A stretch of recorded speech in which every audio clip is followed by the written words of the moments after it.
We're we're happy to be able to be here with you again and to share a second in the series about medical missionary work. This is a very important work. It's so important that the closer we get to the end, the more the circumstances of earth will force us to do medical missionary work. And in fact, even pastors, if they don't know how to do medical missionary work, will be out of work. That's how serious things are going to get as we move forward. Well, if that's true of pastors, it's going to be true if we want to witness for the Lord. We're going to have to learn how to do that and to be involved now in the learning process. So this is part 2. Those of you that were here last time we were here, hopefully remember the first one. Now in Deuteronomy 7:15, we have a promise, and Paul in Corinthians chapter 10 explains the basic idea in the Bible. The idea is that whatever was written down was written specifically for the last days. So that means this text was written specifically for the last days, and everybody else that lived before would be able to also have the blessing. It says, "And the Lord will take away from thee all sickness, and will put none of the evil diseases of Egypt, which thou knowest, upon thee, but will lay them upon all them that hate thee." Now, the background is that for thousands of years, people could break all the health laws and they didn't get sick. But eventually, breaking the health laws brought sickness. And that was just about the time of the Egyptian period. Perhaps slightly before that, and people began to get a lot of the diseases that are prevalent in our world today. And so as God led his people out, he said, "I am going to deliver you from all these diseases." Is there anybody here that likes to be sick? Well, I think anybody would give that answer, because sickness is very hard to bear. And the worse the sickness is, the harder it is to bear. But what we don't realize, and that's what I want to talk to you today a little bit about, is that sickness comes from our lifestyle. Now, there are other factors. It's not the only factor, but it's the biggest factor. It comes from our lifestyle, and from the lifestyle of our parents and those who have gone before us. So, if we don't like being sick, it's a reminder that we need to look at our lifestyle. In Counsels on Health, page 19, it says, "Although the antediluvians generally gave themselves up to sin without restraint, it was more than 2,000 years before the violation of natural law was sensibly felt." So by the time of the flood, they could do anything, eat anything, live any old way they wanted to, and nobody got sick. And even after the flood. But that eventually stopped. And we might be tempted to think, well, I wish I lived back then. But actually, we have the best chance to correct our lifestyle because we get sick fast when we break those health laws that God has given. And that brings us really to the place where we're going to live in heaven. You know, there are things that we may like to eat now, but if we keep on liking to eat those, when we get to heaven, we're going to be saying, where is it? I can't find it up here. And we're going to have a struggle. So God wants to help the last generation to get really ready for heaven and to get their lifestyle in line with the way that they're going to live throughout eternity. Had Adam originally possessed no greater physical power than men now have, the race would ere this have become extinct. So, we wouldn't have to worry about climate change, although I think they're exaggerating that a great deal. But because the race would already been dead, there would be no one living on planet Earth. So God had the plan in the very beginning when he created Adam and Eve. He had to create them so that the human race could last until the end of time. And we are definitely at the end of time. Sickness is everywhere. Young people are sick.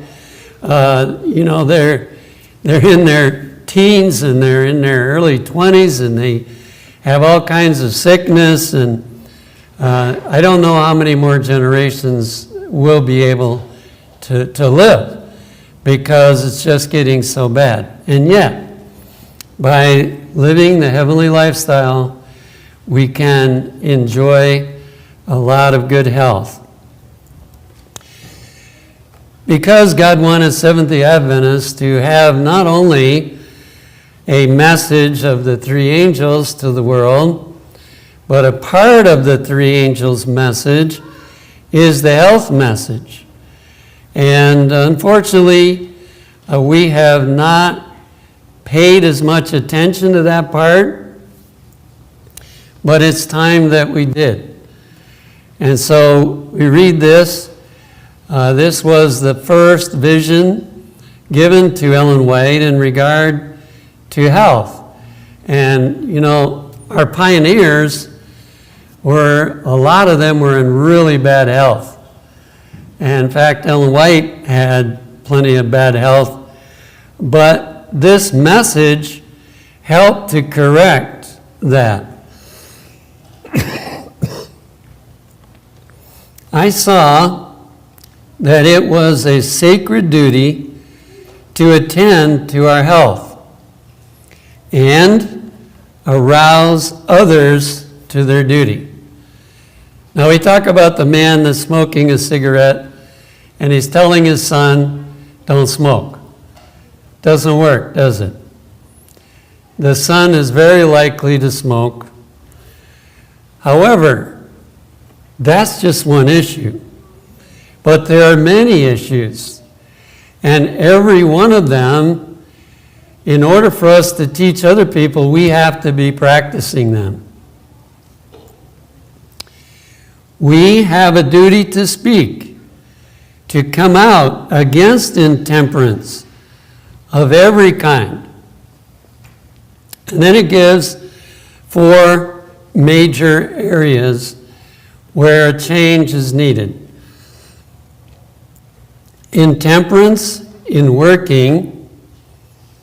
Now, any health that I haven't gotten back yet, as I look into the past, I realize I was a workaholic. I worked my way through college, and to do that, I had to get up at 3 o'clock in the morning. And of course, I was taking as many classes as I could, hoping to get done soon. And by the end of school, I was not in good condition at all.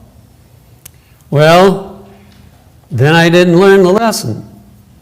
And, everybody pats you on the back when you do things, and so I took on too much, and finally it ended up with a total physical collapse.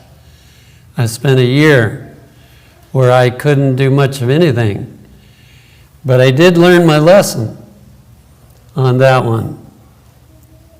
So many of us, I sometimes wonder, do some Seventh-day Adventists resent paying tithe so they make up for it by working too hard? I don't know. But as Adventists, we tend to work too hard. And so that needs to be corrected. Second one it mentions is eating. We have made some changes before we were baptized. At least I hope everyone was told about that. But that's not the end of the changes. There's many things in the way of eating that need to be changed. And then the third one is drinking. And I've noticed, since my father was a pastor and I grew up in the Adventist church, I've noticed that Seventh-day Adventists drink things that they just generally never did before. So things have not been going in the right direction. They've been going downward as far as what some Adventists at least are drinking, and quite a few.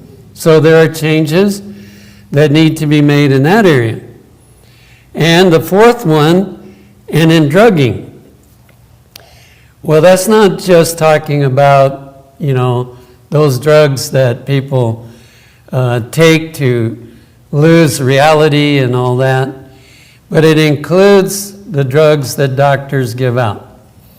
Now, doesn't mean you never take any of that, but doctors in general over-medicate. You can read this in the journals. It's not hard to find out that that's what they do, because they are practicing defensive medicine. And they don't want to get sued, and so they give you more drugs than what you need. I just had an experience, just a small experience recently. I had an appointment to have my skin checked for skin cancer. I do that once a year to make sure that we catch anything early. And he noticed that I had some cold sores on my lip, and that was again due to overexerting myself, because I was right in the middle of a seminar and I wasn't smart enough to say I got to quit. I should have. But I felt, I'll disappoint them, and so I ended up running my system down. Well, anyway, he noticed those cold sores. So he immediately wrote out a prescription for a couple of medications. And I probably should have told him I don't want them, but I didn't. And so the pharmacy called me up, and they wanted to know why I hadn't picked up the drugs. I said, well, by the time he prescribed them, I was already getting better, and now I'm completely better, so I don't need them. Well, obviously then that wasn't needed. But, he's afraid that if he doesn't give me something and it gets worse, then there's going to be a problem, that I'm going to fuss about it. So I've learned, because of seeing many doctors in a lifetime, that I have to make the decision whether I'm going to take it or not. I remember one time I was sent to a specialist in regard to my lungs, because that's what got damaged in those years of overwork. So he tested me out, and there was a little spot on my lung that even the Wildwood doctors weren't sure what it was, and that's another reason they wanted a specialist to check it out. So I went to the specialist. He told me, well, you've only got 60% lung capacity of a man your age. Well, that wasn't too good of news. And he didn't know what that spot in my lung was.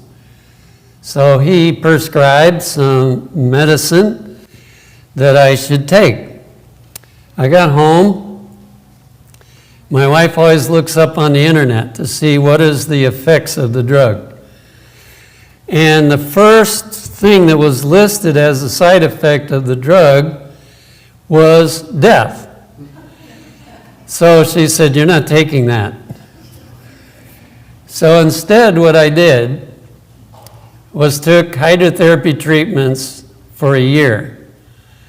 At the end of that year, they did an x-ray, and that spot was gone. I don't know what it was. Nobody ever diagnosed it, but it was gone. And so this is what is talking about, that there are changes that need to be made by Seventh-day Adventists in all four of these areas. And if we will learn what they are, and we'll talk about a few of them today, but if we learn what they are, we can have the fulfillment of that promise. So in temperance, in working, in eating, in drinking and drugging, and then point them to God's great medicine.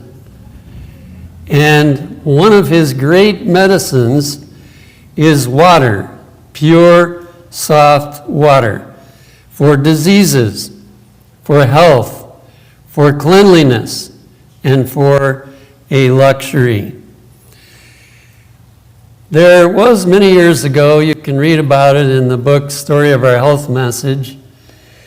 There was a man who was not a physician, but somehow he had learned how to treat people with water.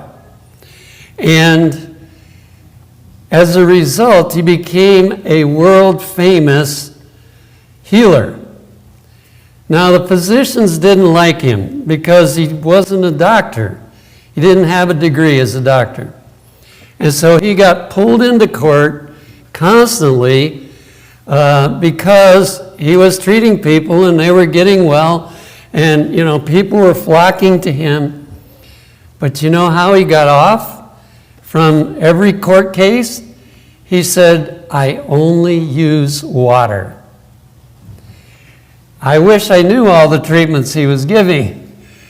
But he treated an incredible number of diseases with water.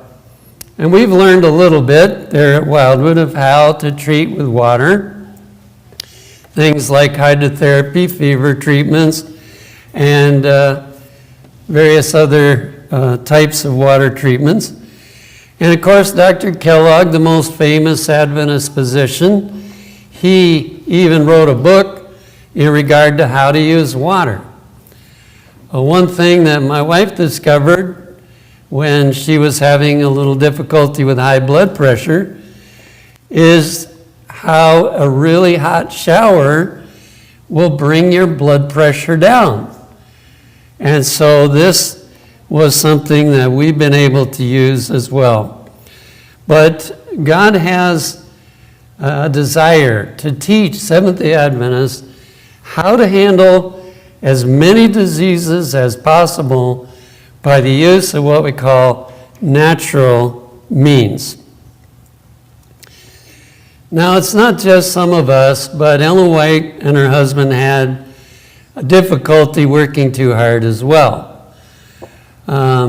So here's what Ellen White said about her own need and her husband's need.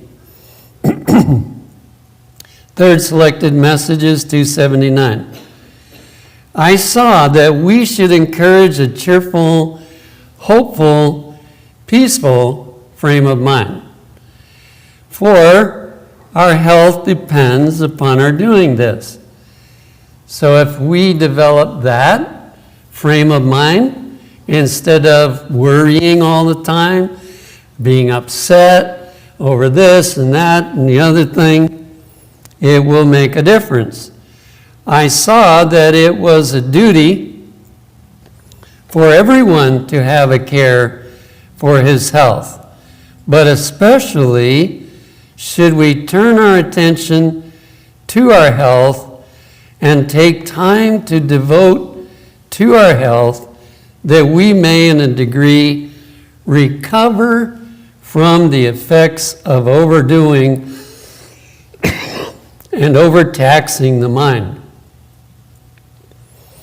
So James and Ellen White are giving themselves a recipe, but in doing it, they're helping us to understand what we need to do in order to get rid of the effects of when we weren't obedient. Going on, it says, the work God requires of us will not shut us away from caring for our health. I didn't put this in, but in Ministry of Healing, there's a challenging statement to me and to many of us. There is time in every day to do everything we need to do for ourselves and for the world. That's a challenging statement. But there is time.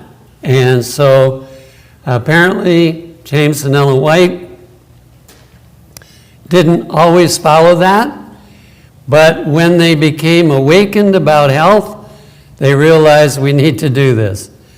And they sought to do it.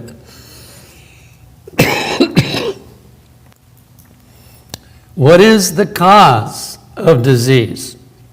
Second selected messages, 4:11 and 12. Since the fall in Eden, the race has been degenerating.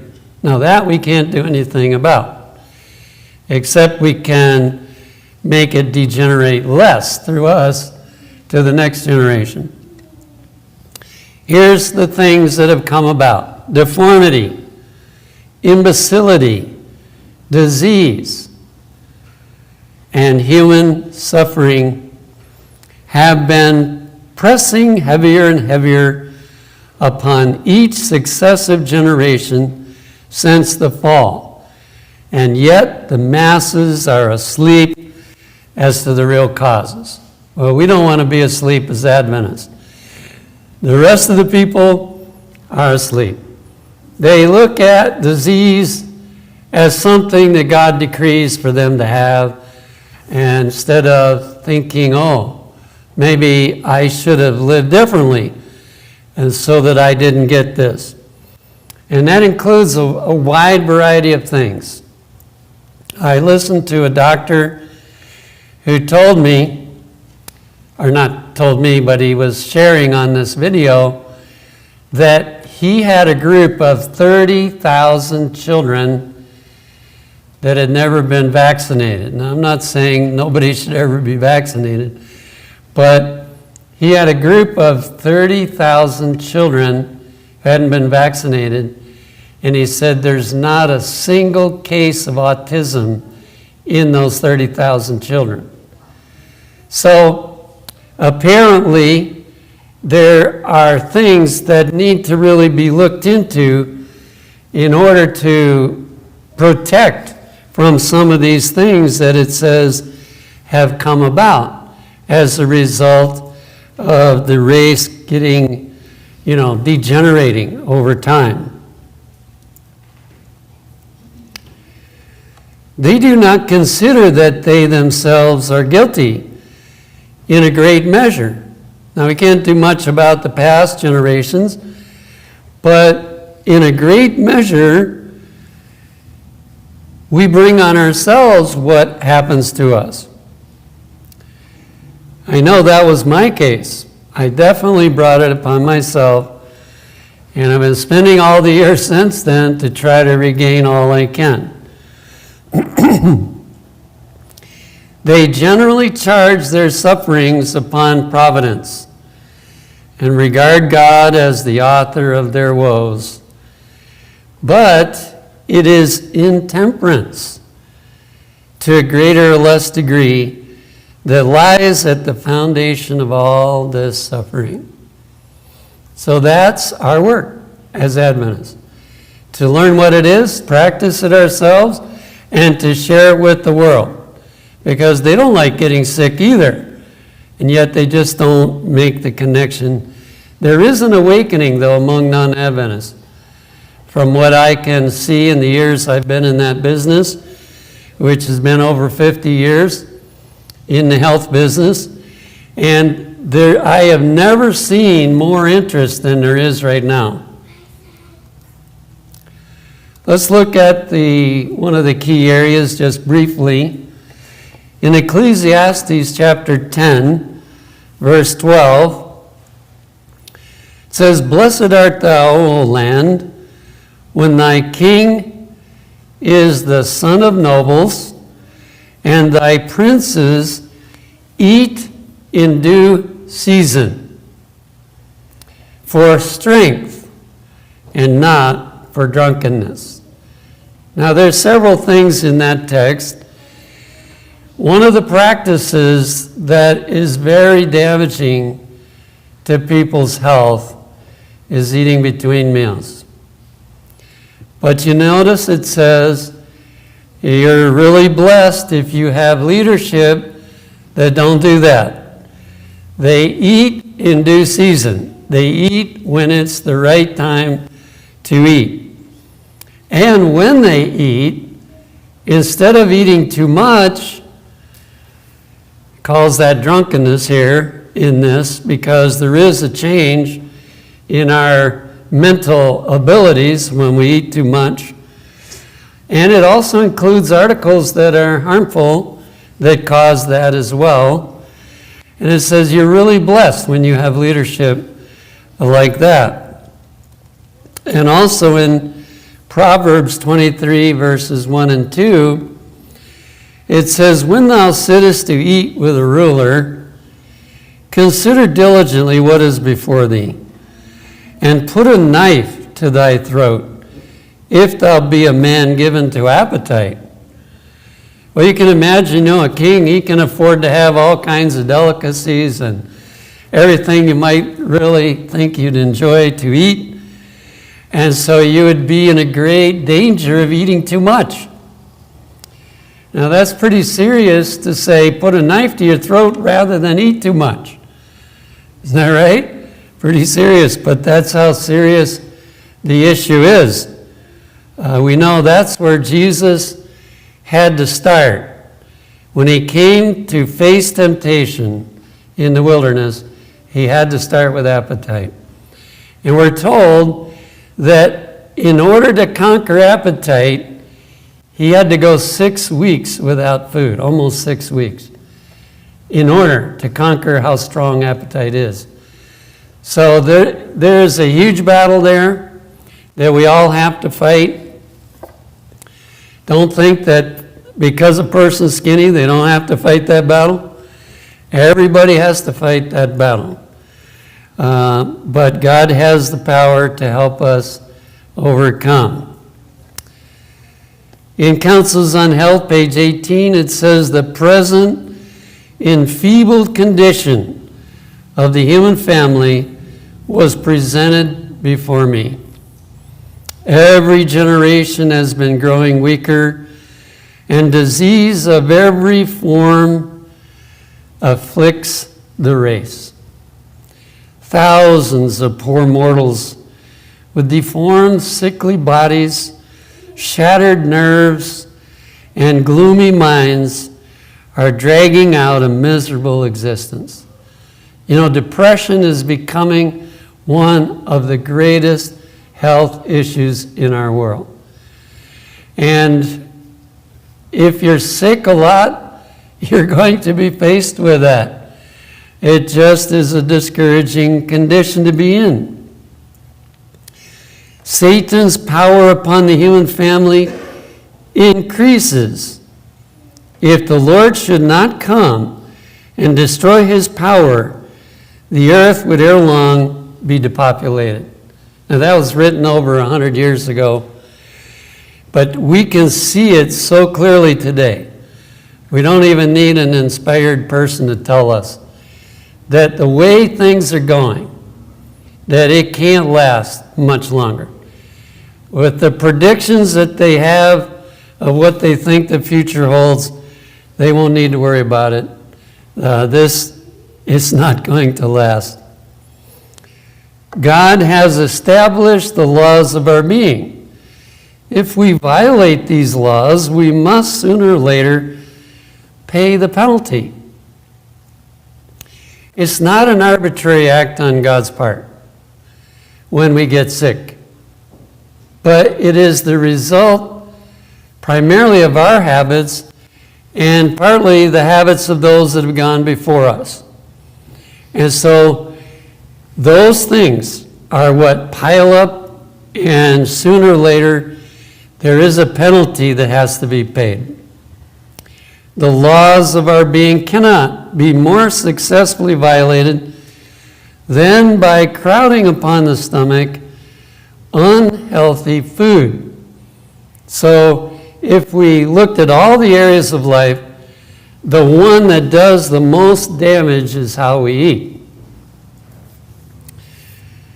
And the unhealthy type of food, is the kind that our human nature likes the best. It tastes the best to our human nature. Now, I can testify that if you follow God's program of eating, and I'm not saying I'm perfect in it, but some changes have been fully made to the point where what I used to eat doesn't taste good anymore. But it takes a lot of time for that to happen. And some may never, like sugary things.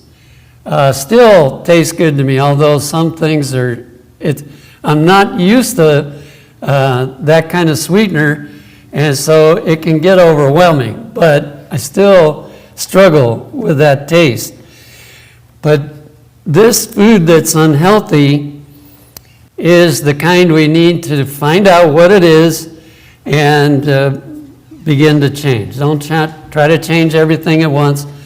You'll get discouraged. But, start with one or two, make those changes. When you get those set, try some other things that you have found out is not healthy.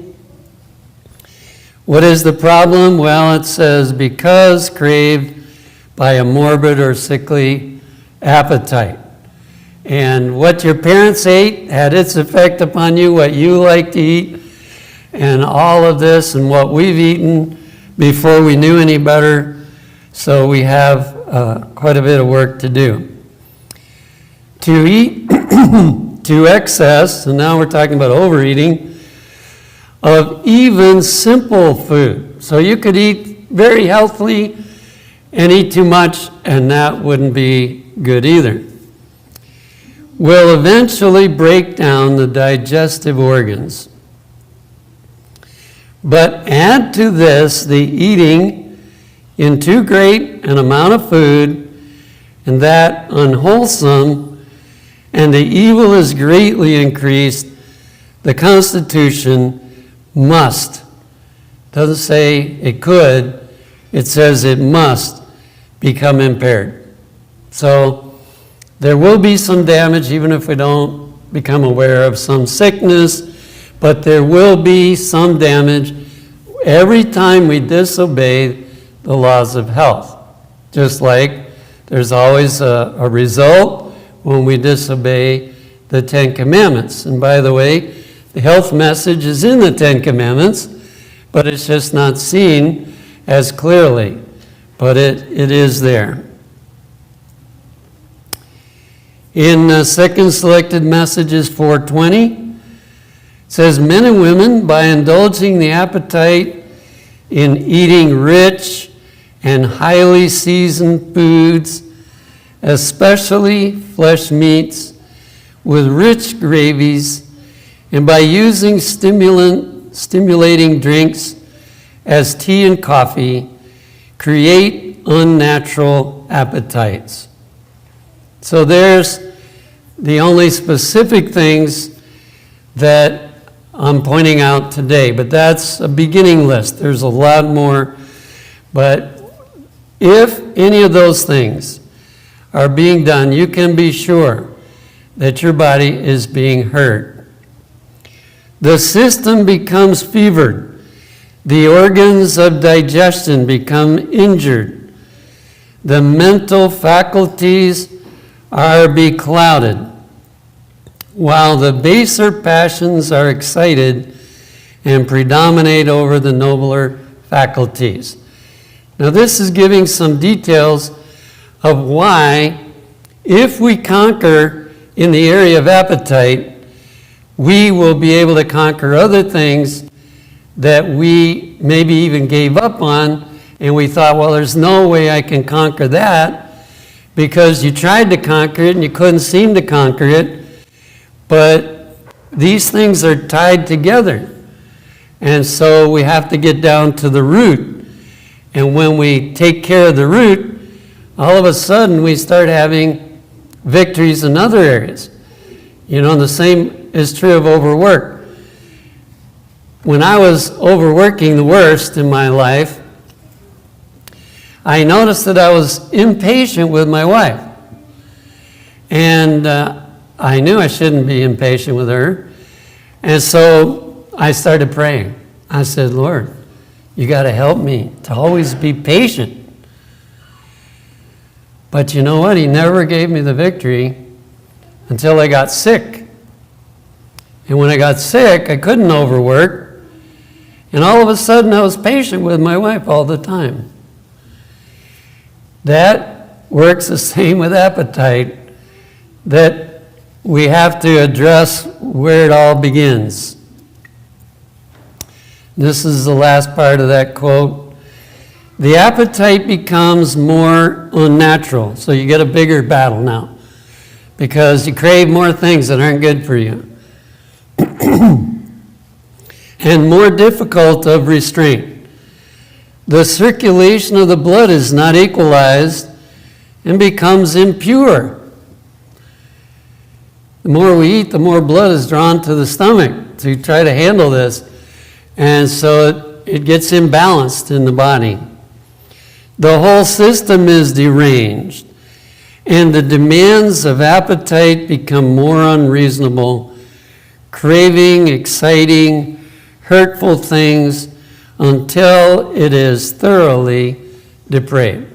So we're headed in a downward spiral until we attack this monster that has gotten so many people either sick or even worse things that happen to them.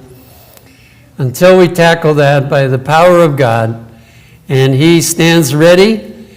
We read in the beginning what is God's desire. He wants us to not be sick. Even in the last generation, He wants us not to be sick. And He is going to do everything He possibly can to help us get to that.